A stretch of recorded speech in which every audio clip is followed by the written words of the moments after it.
Mi madre organizó una reunión familiar. Luego, levantó su copa y dijo, por aquellos de nosotros que no deshonramos el nombre de la familia. Siguieron las risas. ¿Crees que eso es gracioso?, pregunté. Luego reproduje el correo de voz que ella nunca pensó que escucharía. Todos miraron conmocionados. ¿De verdad crees que eso es gracioso?, pregunté, por encima del tintineo de las copas y las risas fingidas. La sonrisa de mi madre vaciló cuando saqué mi teléfono. Porque creo que olvidaste algo. La sala se aquietó cuando pulsé el botón de reproducción. La voz de la grabación, un hombre que ninguno de ellos recordaba, hablaba con claridad, incluso a través de la estática de años. Me dijiste que dijera que se cayó, Adelaide, pero ambas sabemos que no fue un accidente. La gente se quedó congelada. El rostro de mi madre estaba descolorido, el champán seguía burbujeando. Ese momento cambió a mi familia para siempre. Soy Mayerie, de 42 años, divorciada con 2 adolescentes. Crecí en Charleston, Carolina del Sur, en una de esas extensas propiedades de ladrillo cubiertas de hiedra que hacen que la gente disminuya la velocidad de sus coches para mirar. La gente asume que una vida tan bonita debe ser perfecta. No lo era. Dentro de esos muros había secretos que la mayoría de nosotros nunca se atrevió a decir en voz alta, y una familia más interesada en preservar las apariencias que en reconocer la verdad. Mi madre, Adelaide, siempre ha sido la matriarca en todos los sentidos de la palabra, serena, calculadora y ferozmente protectora del nombre de nuestra familia. No por orgullo, sino por la imagen, el legado. Llevaba el dolor como una bufanda de diseño, lo suficiente para provocar simpatía sin arrugar la superficie. Mi padre, Francis, murió cuando yo tenía 15 años.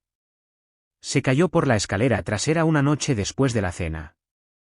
Esa es la historia que nos contaron a todos, la que apareció en los periódicos, la que nadie cuestionó, al menos no públicamente. Recuerdo los gritos de esa noche, principalmente los míos. Había visto su cuerpo retorcido en los escalones de piedra, su cabeza en un ángulo extraño, los ojos bien abiertos. Pero no hubo investigación, mi madre se había asegurado de eso. Después del funeral, nunca más hablamos de ello. Clifton, mi hermano menor, era el niño de oro, ahora un exitoso neurocirujano en Atlanta, el tipo de hombre que siempre supo qué tenedor usar, cuándo hablar y cuándo fingir que no había oído algo inconveniente. Era el orgullo de mi madre, su reflejo. Blair, mi hermana mayor, era la advertencia, divorciada 2 veces, atascada en Savannah, vagando por una relación sin futuro tras otra. No hablábamos a menudo cuando éramos más jóvenes, pero compartíamos algo silencioso, la sensación de que siempre estábamos decepcionando a nuestra madre de maneras nuevas y creativas. Quedé embarazada a los 19 años, abandoné la universidad y me casé con un hombre con el que no debería haberlo hecho. Me golpeó. Me fui. Solo eso me hizo imperdonable a los ojos de mi madre, no porque él me golpeara, sino porque había permitido que fuera visible. Destruí la imagen. Avancemos hasta hace unos meses. Mi madre decidió organizar una gran reunión familiar en la propiedad. No había vuelto allí en más de una década, y, sinceramente, no quería ir. Pero entonces recibí una llamada de un hombre del que no había tenido noticias en años, James Weaver. Solía ser nuestro jardinero cuando éramos niños. Sonaba débil, viejo. Necesito hablar contigo, dijo. Debería haberle dicho a alguien hace mucho tiempo. Me reuní con él en una cafetería a las afueras de Charleston. Su mano temblaba mientras revolvía su café. Hablamos durante 1 hora, apenas dije nada. Él me contó todo. La vi empujarlo, susurró. Tu madre. Esa noche. Ella lo empujó por las escaleras, y luego salió como si nada hubiera pasado. Me dijo qué decir cuando llegó la policía. Yo era solo un empleado, no sabía qué más hacer, pero he vivido con eso todos los días desde entonces. No sabía cómo responder. Le pregunté por qué me lo decía ahora. Me estoy muriendo, dijo simplemente. Y tú te mereces la verdad. 2 semanas después, falleció, pero antes de morir, me dejó un correo de voz. No planeaba usarlo, de verdad que no. Pero la reunión, eso lo cambió todo. La propiedad no había cambiado, no realmente. Las mismas ventanas majestuosas, el mismo porche envolvente, la misma cortesía sofocante. banquetes y pantalones negros, servilletas de lino dobladas como origami, un cuarteto de cuerda tocando algo olvidable. Blair ya estaba allí cuando llegué. Parecía cansada, desgastada de la manera en que una persona se desgasta cuando deja de fingir que la vida resultó como se suponía que debía ser. «Viniste», dijo con un pequeño encogimiento de hombros. «Quiero un poco». Nos quedamos bajo la sombra del viejo magnolio y vimos a Clifton deslizarse entre las conversaciones como un político experimentado. Su tercera esposa, Isla, se mantuvo cerca, sorbiendo su vino y asintiendo con demasiada impaciencia. Blair y yo la miramos con silenciosa lástima. El aire estaba denso de secretos y el aroma de gardenias. Cuando comenzaron los brindis, mi madre se levantó con su habitual gracia. Llevaba un vestido azul pálido que brillaba ligeramente con la luz. La multitud se calló. Sonrió suavemente. «Por mi familia», dijo, «por la tradición, la fuerza, y por aquellos de nosotros que no deshonramos el nombre de la familia». Hubo risas educadas, algunas no tan educadas. Mis oídos zumbaron, y entonces me levanté. «¿Crees que eso es gracioso?», pregunté. Las palabras cortaron el jardín como una cuchilla. Las risas cesaron. Sentí que todas las miradas se volvían hacia mí. La expresión de mi madre no cambió, pero su agarre en la copa se apretó. «Creo que olvidaste algo», dije, y saqué mi teléfono. Toqué el correo de voz. El altavoz lo reprodujo, con demasiada claridad. «Me dijiste que dijera que se cayó, Adelaide, pero ambas sabemos que no fue un accidente. Debería haber ido a la policía entonces». Se podía oír caer un alfiler. Clifton fue el primero en reaccionar. «Mallory, ¿qué es esto? ¿Hablas en serio?» No lo miré, mantuve mis ojos en mi madre. James Weaver me contó lo que pasó, todo lo que vio. Murió hace 2 semanas, pero no antes de decirme la verdad. El rostro de mi madre estaba congelado, seguía siendo hermoso, seguía siendo ilegible. «Mentiste», dije. «Nos dijiste que se resbaló, pero no fue así. Lo empujaste. Lo asesinaste». Mis manos temblaban, pero mantuve la voz firme. «Nos hiciste creer que estaba borracho. Nos hiciste pensar que él mismo se lo provocó». Blair se acercó, sus ojos estaban abiertos, pero no estaba sorprendida, no realmente. Una vez me dijo que él la había golpeado. «Blair», dijo en voz baja, «nunca lo creí, no de verdad». Mi madre no dijo nada, simplemente se quedó allí, el brindis aún sin terminar en su mano. Y yo no había terminado. El silencio que siguió a mis palabras no fue solo incómodo, fue sísmico. Se podía oír el débil tintineo de alguien dejando su copa, el viento moviéndose entre los árboles, y en algún lugar en la distancia, el cuarteto terminando torpemente a mitad de canción. Mi madre no dijo una palabra, no inmediatamente. Simplemente me miró, la máscara de compostura que había llevado durante décadas comenzando a mostrar sus primeras grietas reales. Su boca se contrajo ligeramente, pero no habló. Simplemente se giró lentamente, caminó hacia una silla de patio cercana y se sentó, como si sus piernas pudieran ceder. La copa de su mano nunca volvió a llegar a sus labios. Clifton se abalanzó, no hacia ella, hacia mí. «¿Qué diablos estás haciendo?», siseó entre dientes, apenas capaz de contener su furia. «¿Crees que esto es apropiado en una reunión?» «Creo que la verdad no tiene horario», dije, más calmada que él, pero no menos firme. «Esto es una calumnia», espetó. Pero incluso mientras lo decía, pude verlo en su rostro, no creía eso. Solo necesitaba enfadarse, necesitaba algo contra lo que golpear en la oscuridad. Y como había pasado su vida arrodillándose ante el altar de la versión de la realidad de nuestra madre, no había manera de que pudiera aceptar la mía sin desmantelar la suya propia. «Está mintiendo», dijo, volviéndose ahora para dirigirse a la multitud que murmuraba. «Mallory siempre ha tenido problemas. Todos aquí lo saben». El momento se escapaba, podía sentirlo, esa incomodidad colectiva donde la gente elige la seguridad del silencio o el caos de la verdad. Y no iba a dejar que lo enterrara de nuevo. «Tengo el correo de voz», dije, más alto. Me reuní con James una semana antes de que muriera. Estaba temblando, enfermo, pero me miró a los ojos y me dijo lo que vio. Y le creo, porque siempre supe que algo no estaba bien esa noche. Luego me volví hacia la multitud, ahora un semicírculo de rostros tensos y lealtades tensas. Ella nos dijo que se cayó. Ella nos dijo que estaba bebiendo, y simplemente lo aceptamos porque eso es lo que hacíamos en esta familia, fingir, mantenerlo bonito, mantenerlo callado. Pero éramos niños, no sabíamos mejor. Ella sí. La tía Margot, la hermana de mi madre, estaba de pie cerca de las hortensias, con el rostro pálido, los labios ligeramente entreabiertos. Miró a mi madre, luego a mí. No habló, pero tampoco se fue. Eso significaba algo. Desde el borde del patio, Isla, la esposa de Clifton, dio un paso adelante.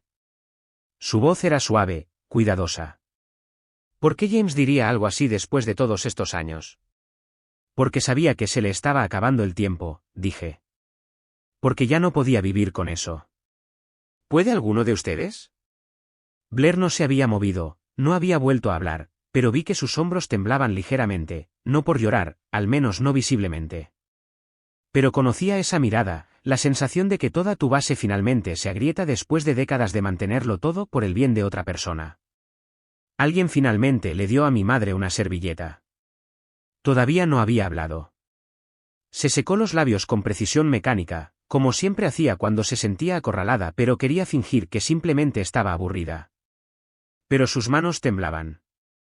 Finalmente, su voz regresó, baja, deliberada. Este no es el momento, dijo, ni el lugar. Reí, no burlonamente, solo con amargura. ¿Cuándo sería un buen momento, entonces? ¿En tu próximo brunch navideño? O tal vez después del recorrido por el jardín que organizas para la Sociedad de Preservación. Sus ojos se clavaron en mí, agudos de nuevo. Siempre me has resentido, dijo, desde el momento en que fracasaste en todo lo que se esperaba de ti.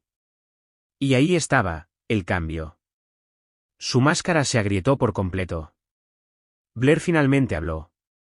Mayerie no fracasó, dijo, con la voz ronca. Sobrevivió. Simplemente no te gustó que no fuera ordenado. No hagas esto, murmuró Clifton, frotándose las sienes. Esta no es la manera. No, Clifton, dije. Esta es exactamente la manera. No puedes seguir parado detrás de ella y fingiendo que todos estamos locos o amargados o débiles. Tú eras el único que ella aprobaba porque nunca la cuestionaste, pero eso no te hace correcto, simplemente te hace leal a las cosas equivocadas. Los invitados comenzaron a dispersarse lentamente, con inquietud. Algunos se dirigieron al bar, fingiendo que no habían escuchado. Otros susurraban en pequeños grupos de confusión o incomodidad. Pero la energía había cambiado, permanentemente. La reunión no se reanudó. No hubo más brindis, ni más risas educadas. El cuarteto recogió sus cosas en silencio y se fue. Los banquetes comenzaron a limpiar sin que se les dijera. Mi madre se sentó en silencio, rodeada de los fragmentos destrozados de la historia que había pasado toda una vida construyendo, y por una vez, no intentó barrerlos.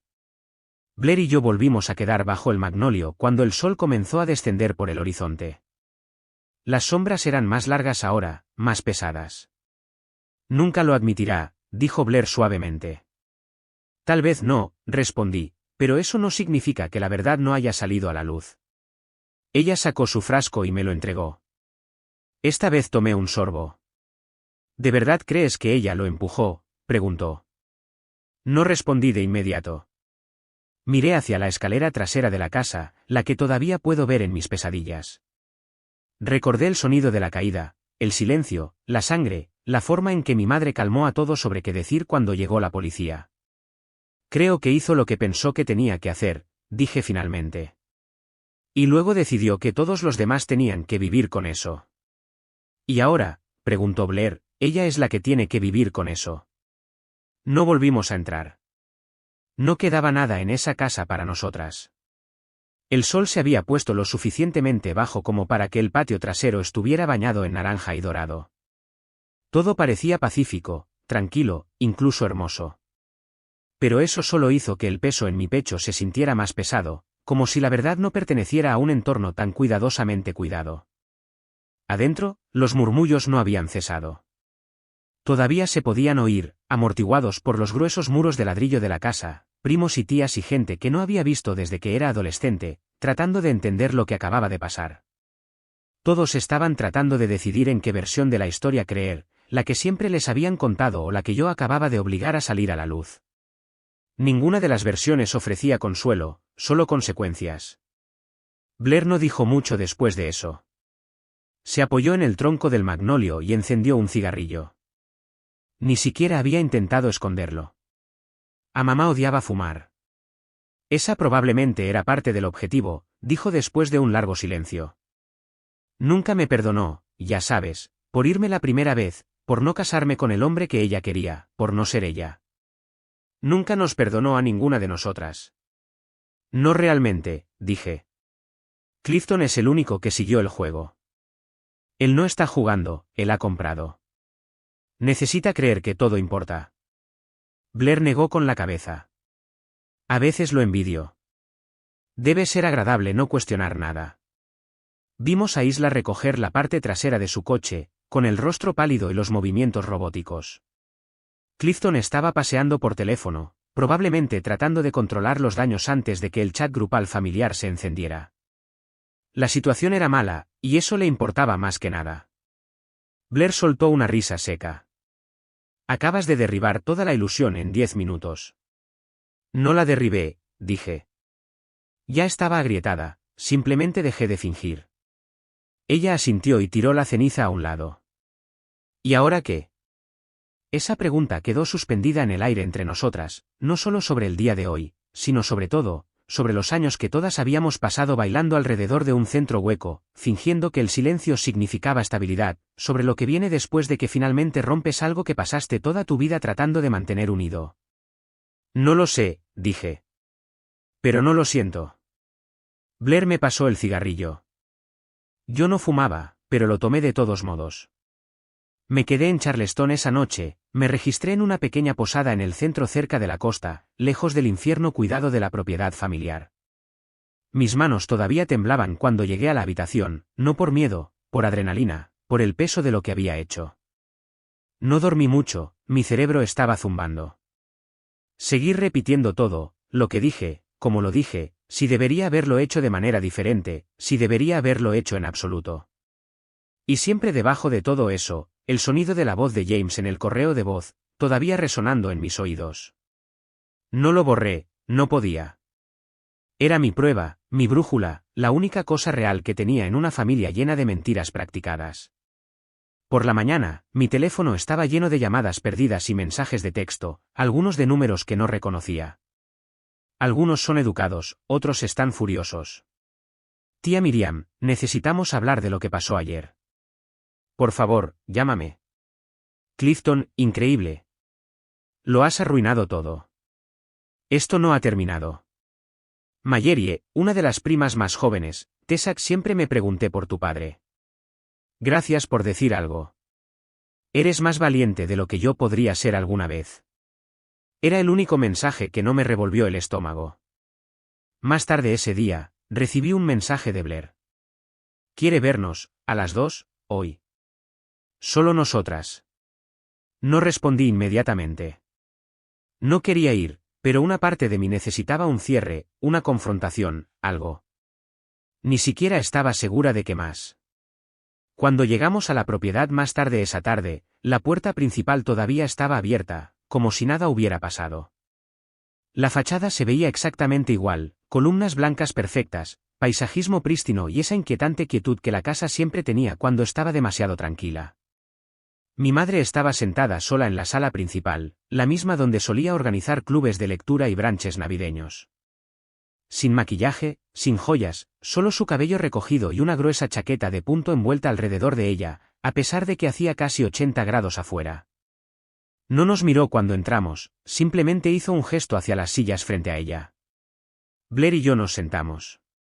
El silencio se prolongó, quebradizo y tenso. Finalmente, dijo, supongo que estás orgullosa de ti misma. No, dije. No estoy orgullosa, solo estoy cansada. Ella exhaló lentamente, mirando la mesa de café entre nosotras. Construí una vida, dijo. Construí algo que se suponía que debía durar, y has hecho todo lo posible para desmantelarlo. Construiste una mentira, dije en voz baja. Y ahora estás enojada porque dije la verdad. Su boca se apretó. Él me estaba dejando, dijo. Dijo cosas crueles, que había terminado de fingir, que quería a los niños, que yo estaría sola. Y eso lo hizo bien, añadió Blair, asesinarlo. No quise asesinarlo, espetó, con los ojos brillando con algo agudo y vivo. Lo empujé. Quería que dejara de hablar, y perdió el equilibrio. No se suponía que fuera así. Nos quedamos sentadas en silencio atónitas. Ella se suavizó de nuevo. Entré en pánico, dijo. Hice lo que pensé que tenía que hacer. Los protegí. Mantuve intacto nuestro nombre. ¿Qué crees que habría pasado con ustedes tres creciendo como hijos de un asesinato? Tú eres un asesinato, dije. Ella se encogió, pero no lo negó. Les di todo, dijo con amargura. Escuelas privadas, seguridad, ropa limpia, un lugar en la sociedad.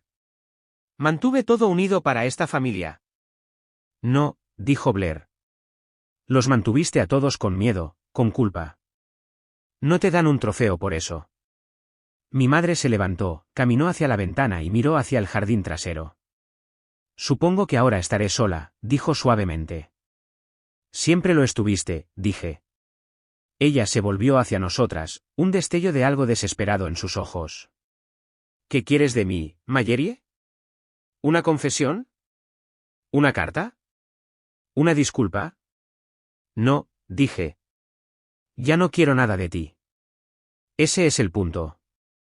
Sus manos agarraron el alféizar de la ventana. Has incendiado esta casa, dijo. No, dijo Blair suavemente. Simplemente encendimos las luces. Mi madre no respondió. No nos pidió que nos quedáramos, no nos abrazó para despedirse. La dejamos allí de pie, enmarcada por las viejas cortinas, mirándonos ir como si fuéramos extraños que se alejaban de una casa que ya no reconocía. Y tal vez, en cierto modo, lo éramos. No hablamos mucho de camino al coche, el tipo de silencio que no necesita ser llenado. Blair encendió la radio a bajo volumen, una vieja canción de Nina Simone, y condujimos con las ventanillas bajadas, el viento empujando como si intentara soplar el pasado de nuestros hombros. No funcionó completamente, pero ayudó. Me quedé en Charleston otra semana, no en la propiedad, por supuesto. Me quedé en la posada del centro, caminando todas las mañanas por la batería, dejando que el aire salado picara los bordes afilados de mi memoria. No volví a ver a mi madre, ella no llamó. Tampoco Clifton, pero no esperaba que lo hicieran. Sabía que esa historia había terminado, pero el próximo capítulo, ahí es donde las cosas se pusieron interesantes. Unos días después de la confrontación, solicité información a través de los archivos locales, no al departamento de policía. Sabía que era mejor no confiar en un sistema que una vez había enterrado la muerte de mi padre sin hacer preguntas. Pero una oficina de registros históricos en el centro, donde trabajaba una amiga de Blair. En una semana, tenía copias del informe policial original de la noche de la muerte de mi padre, el informe del forense, y lo más condenatorio, la declaración manuscrita de James Weaver, nuestro antiguo jardinero. El informe decía que la caída fue accidental, pero había algo más que no había sabido hasta que lo vi en papel. Mi madre le había dicho a la policía que estaba arriba cuando sucedió, que lo encontró al pie de las escaleras después de oír un golpe. La declaración de James contradecía eso. Dijo que ella estaba discutiendo con mi padre en la terraza trasera, que estaba justo detrás de él cuando se cayó. Salió 5 minutos después y le dijo, palabra por palabra, se cayó. Eso es lo que viste. Tomé esa información y la envié a 2 lugares, primero, al periódico local, The Post and Courier, específicamente a un escritor conocido por sus artículos de investigación sobre antiguas familias de Charleston, no chismes, hechos, historia. Le encantaba una buena historia de legado que tuviera un giro oscuro, y esta era. Le di todo, mi nombre, mis entrevistas con James, el correo de voz, los documentos. Segundo, envié una versión cuidadosamente seleccionada de los mismos materiales a la Sociedad de Preservación de Charleston. Mi madre estaba a punto de recibir un reconocimiento honorífico, la mujer del patrimonio de Charleston, que se iba a otorgar en su gala anual. Sabía que llevaba meses preparando su discurso de aceptación. El artículo del periódico, una semana después, Viejos secretos de Charleston, ¿qué le pasó a Francis Ble? No acusó directamente a mi madre de asesinato, no necesitaba hacerlo. Simplemente expuso lo que se dijo, lo que se enterró y lo que nunca cuadró. Se incluyó el correo de voz de James, mi declaración también. Se volvió viral a nivel local. A la gente le encanta la apariencia de mala conducta, especialmente cuando afecta a alguien a quien solían envidiar. En 2 días, la Sociedad de Preservación retiró el premio de mi madre. La gala se realizó sin ella, su nombre ni siquiera se mencionó. Y así, la fundación que construyó, esa imagen perfecta, se fracturó, públicamente, no violentamente, no con crueldad, sino con una verdad innegable. La última pieza de venganza provino de Blair. Presentó una petición a través del Comité Histórico de la ciudad para solicitar el cambio de nombre de una pequeña plaza en el distrito histórico del centro, la que anteriormente estaba dedicada en nombre de mi padre. El paseo del Jardín Francis Ble había sido renombrado silenciosamente como esquina del patrimonio familiar Ble algunos años después de su muerte, después de que mi madre hiciera una generosa donación y presionara mucho para ello. La petición de Blair solicitó que se le devolviera su nombre original, citando evidencia recién descubierta e interés público en honrar el legado de Francis Ble como individuo, no como un símbolo de una imagen familiar seleccionada. Fue aprobada. Revelaron la placa restaurada 2 meses después. Estuve allí con mis hijos, Blair a mi lado, viendo a extraños leerla mientras pasaban. Nadie sabía lo que significaba para nosotras, nadie necesitaba saberlo. En cuanto a mi madre, vendió la propiedad en silencio. La lista no mencionaba su historia, solo los metros cuadrados y los interiores modernizados. Se mudó a una casa adosada en las afueras de Mount Pleasant, lejos de las funciones sociales que solía dominar. Ya nadie la invita a hablar, ya nadie le pide que organice. Todavía tiene a Clifton, pero ahora es una sombra de su antiguo yo, más cuidadoso, más tranquilo. Blair y yo, estamos bien, más unidas que nunca. Hablamos todas las semanas. Ella está saliendo con alguien nuevo, finalmente, alguien amable. Empecé a escribir, a contar historias, no por venganza, sino por sanación. Porque una vez que dejas de fingir, empiezas a respirar de manera diferente, libremente. Y a veces, cuando camino por el centro de Charleston, paso por ese paseo del jardín con mis hijos, y veo el nombre de mi padre grabado en piedra, ya no enterrado bajo la versión de la verdad de otra persona. No necesito la disculpa de mi madre, no necesito su perdón. Ella todavía tiene que despertarse cada mañana sabiendo que, por una vez, no pudo controlar la historia. Y eso es suficiente.